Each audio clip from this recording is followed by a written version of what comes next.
Hey gang, how's it going? Welcome back to Motochiba channel here on YouTube, where we are going to take a look at the ride command for the FTR 1200S.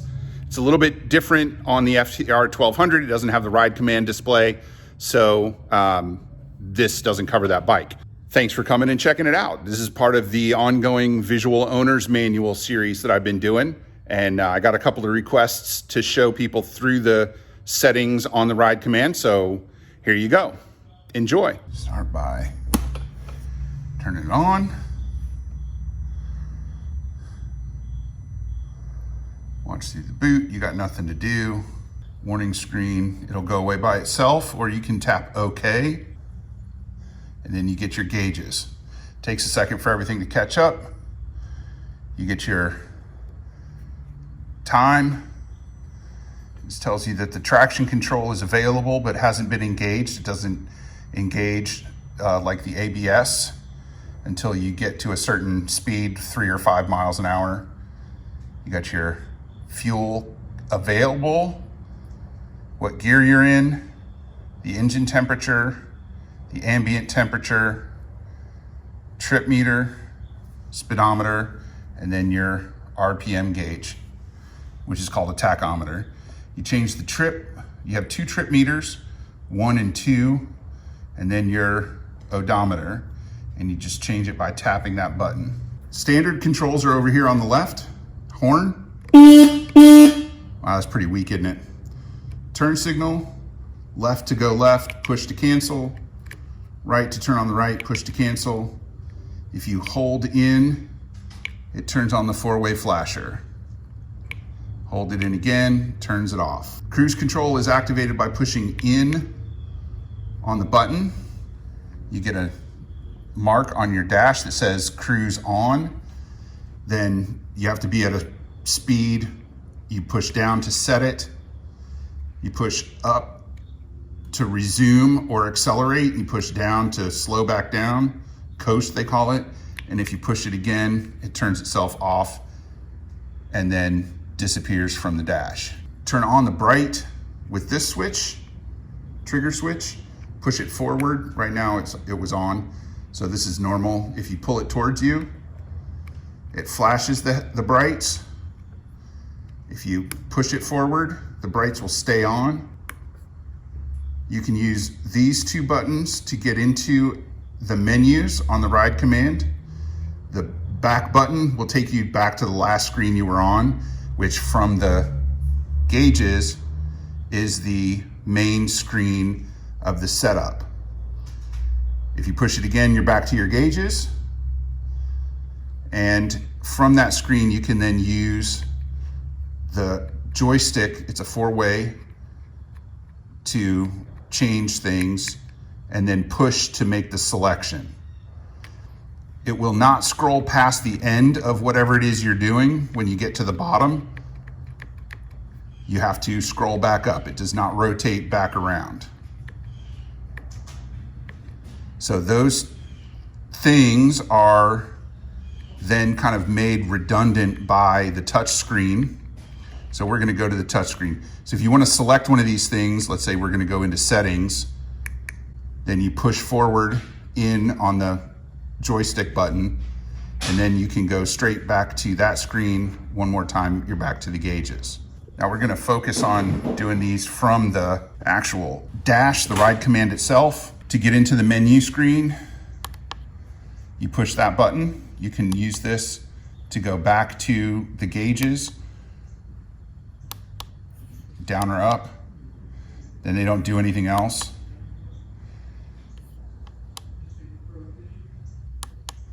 And then once you're here, it functions as a touch screen.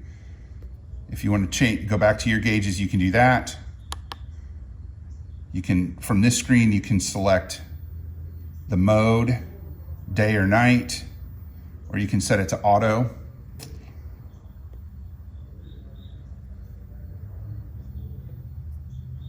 You can select your ride mode, and you can turn off the traction control in ABS. First, you select the track button, then you hit it to turn it off. It asks you, if you're sure you want to disable it, you tell it disable, and now it's disabled. To turn it back on, you hit track, and it automatically turns it back on. If you want to pair your phone or see what phones you are, you hit that. I don't have a phone paired to this right now, so if I wanted to, I would add device and it would start to search. The rest you would have to do on your phone. Okay, so now you can see that it's discovered my other phone. On the other phone, it says Indian FTR. So on the phone, you would just select that. Check to make sure the codes match. Tap pair, and the phones are connected. Then you can look in through it'll pull this stuff in from the phone, which of course, the phone's not connected.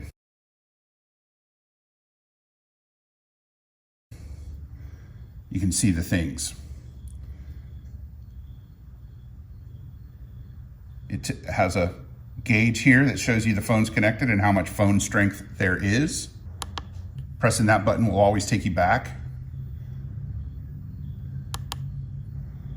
If you have music on your connected device, you would play it from this screen. If you plug in a device to the USB port, which is underneath here, then you would access it by going to that button, and you can switch between Bluetooth and USB in that regard. The settings is where it's at. Here's the main screen. It tells you what your odometer reading is, when you need your next oil change. In the most recent software update, you get this pretty picture of what your bike looks like. It tells you the VIN, the model number, which only matters to Indian, and the software version. Hit the gear to get the settings screen. You've got the themes. You can go to day, auto, or night. I keep mine in night. That's why it's like that. Here you can very easily disconnect or forget a device.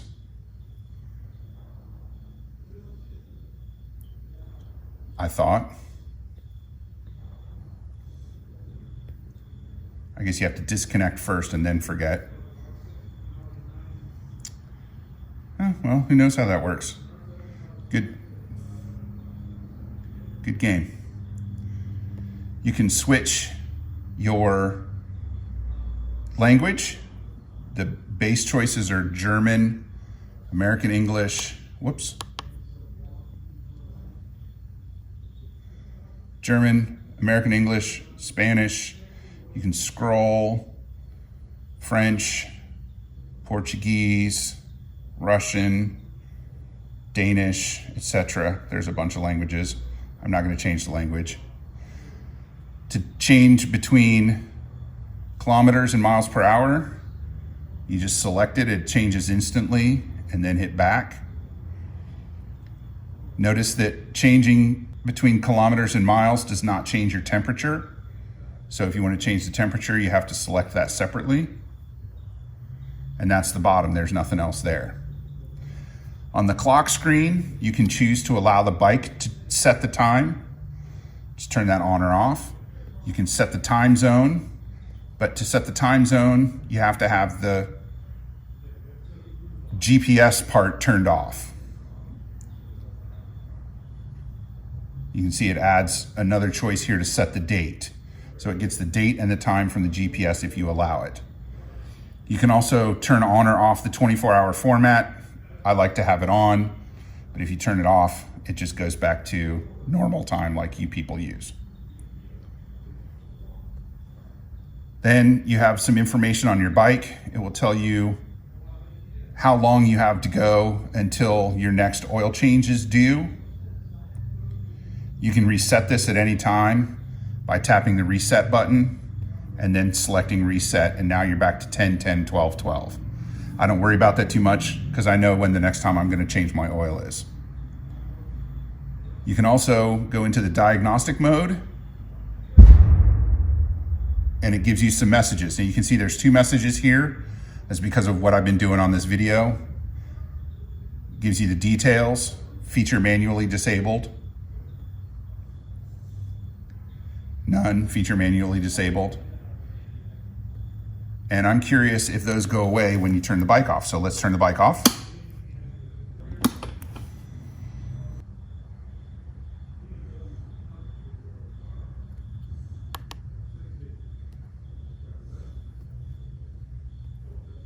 And they're clear. So I'm going to go back to the night theme, get it back to dark.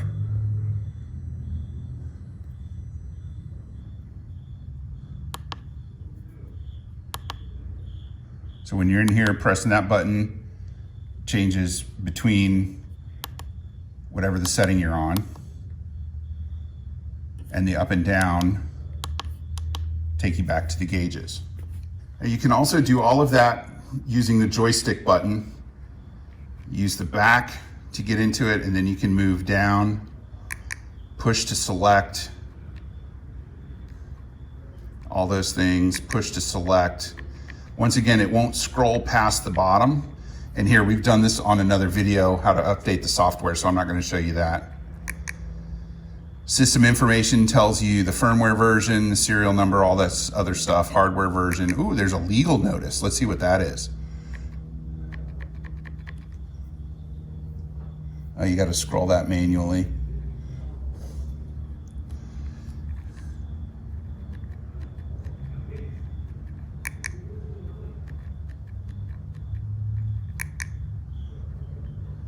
Back.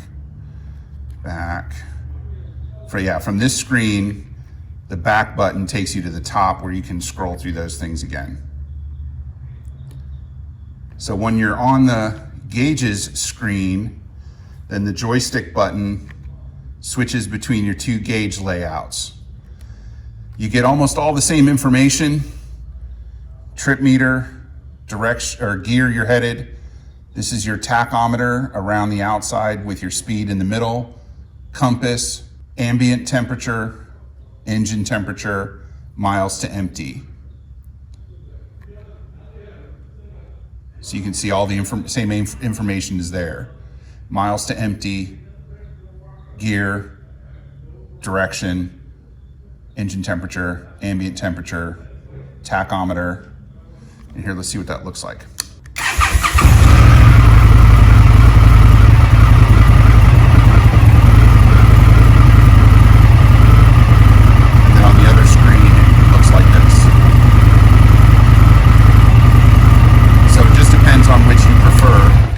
As to where you leave it. I like this layout better, and I like leaving it in night mode.